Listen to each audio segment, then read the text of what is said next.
I'm driving up to the Tesla Gigafactory right now, located outside of Reno, Nevada. It's huge. You can already see it from what feels like a mile away. It's that signature Tesla red that's outlining the top of the production facility.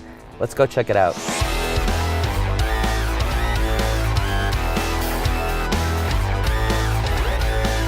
I'm getting rare access inside Tesla's Gigafactory. The name originates from the word giga, the unit of measurement representing billion.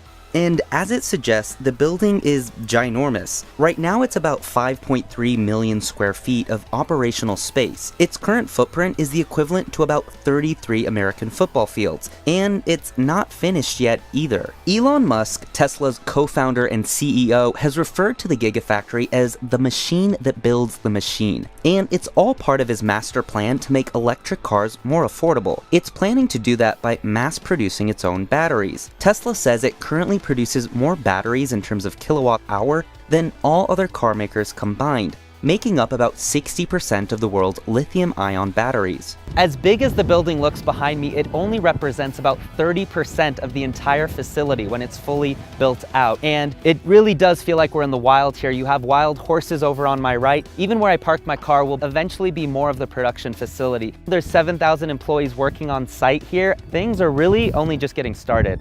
Once completed, Tesla's Gigafactory here is expected to be the largest building in the world by footprint. And while Tesla already has factories in California and New York, this is the first one that it's completely built from scratch. There are also plans to add gigafactories to Europe and China. At the start of the year, construction began on a third gigafactory in Shanghai. There's actually more spots for expectant mothers than just visitors. Tesla's Model 3, an electric sedan, is the company's first mass-market vehicle. Yet, production here at the Gigafactory has encountered delays and some quality issues, which means output has fallen below expectations. Being able to smooth things out here is seen as imperative for Tesla. Before I enter the production facility, I have to wear these safety glasses and these safety boots as well. This factory produces Model 3 electric motors and battery packs, along with Tesla's energy storage products Powerwall and Powerpack. Panasonic is Tesla's exclusive battery cell supplier for Model 3, and its plant is technically part of the Gigafactory. This is where I start my tour. This is the area where Panasonic and Tesla meet. So all day long, these vehicles are delivering battery cells from Panasonic to Tesla, dropping them off, and then going back to Panasonic to pick up more. The entire process is completely automated. There's no human labor in this process.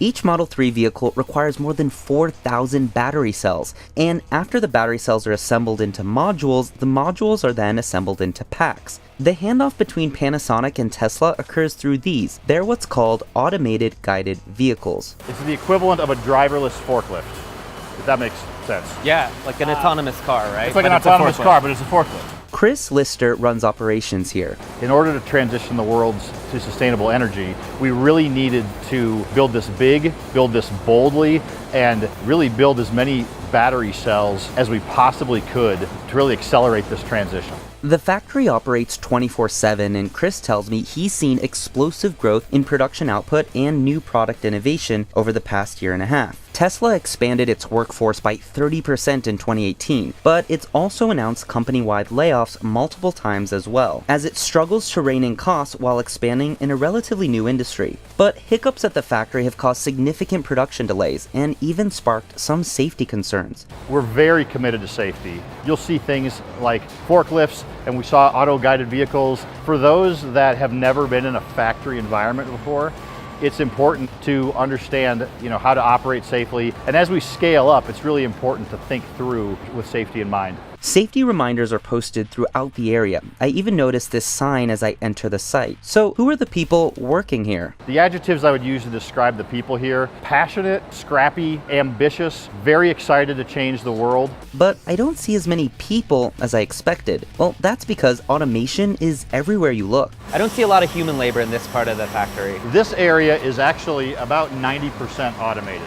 Now, not every part of the factory is that way, but the way we design the drive unit, as you can see behind us, very modular stations that we swap in and out where, we've got redundancies. We have different technologies that we employ here that make the drive unit final assembly very automatable. Chris tells me the area we're in is 90% automated, but they've had to back off in other areas and add more humans back in. It's easier to grab things like hoses out of midair and attach them together as a person looking at those, as opposed to trying to get a robot to do that. He says automation makes sense in portions of the production that are highly repetitive with less variables overall. Not everything has to be automated to make an optimal end-to-end manufacturing solution. I take a break from my tour because, well, it's lunchtime. Apparently today there is a big sale on merchandise for employees, so there is a line out the door of people waiting to buy things like hats, gloves, shirts. I don't think that I'm eligible for an employee discount though.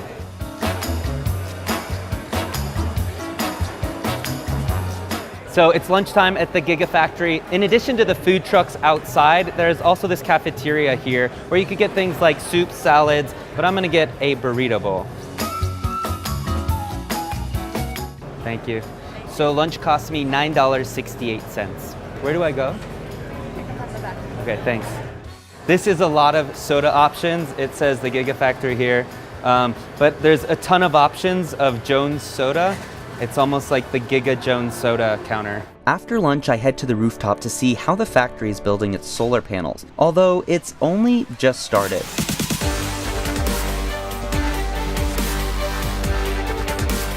Tesla says that once completed, the Gigafactory will completely run off of renewable energy, not just solar, but wind too.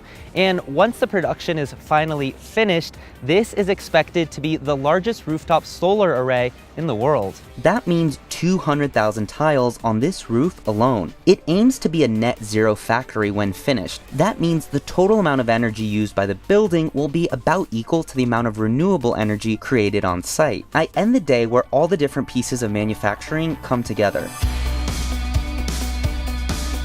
You know those rides at the carnival you pay to like flip you? Yes, probably some of the same principles designed into those. This is the final area where the drive unit is assembled. And what you see behind us is a high-speed crane system where we're able to get different variants down to this floor very, very quickly. This elevator system goes up and down 3 floors, and it's basically an automated warehouse.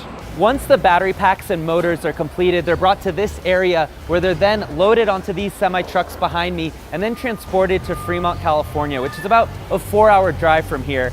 And then from there, they're assembled into vehicles. Every hour, trailers get dispatched to California. Chris tells me that they're taking the things they've learned here to use in the new Shanghai factory. In fact, they're aiming to make these operations the model for all future gigafactories. Elon Musk says there could eventually be 10 to 12 gigafactories around the world. This gigafactory is an exciting thing to be part of.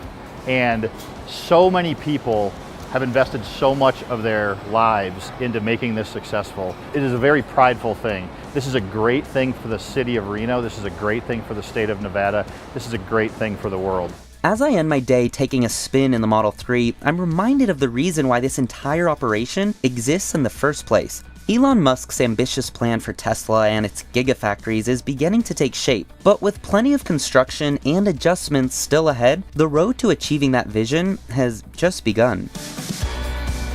Hey guys, it's Upton. Thanks so much for watching. Let me know what you think about Tesla's business model in the comments below, and while you're at it, subscribe to our channel. We'll see you next time.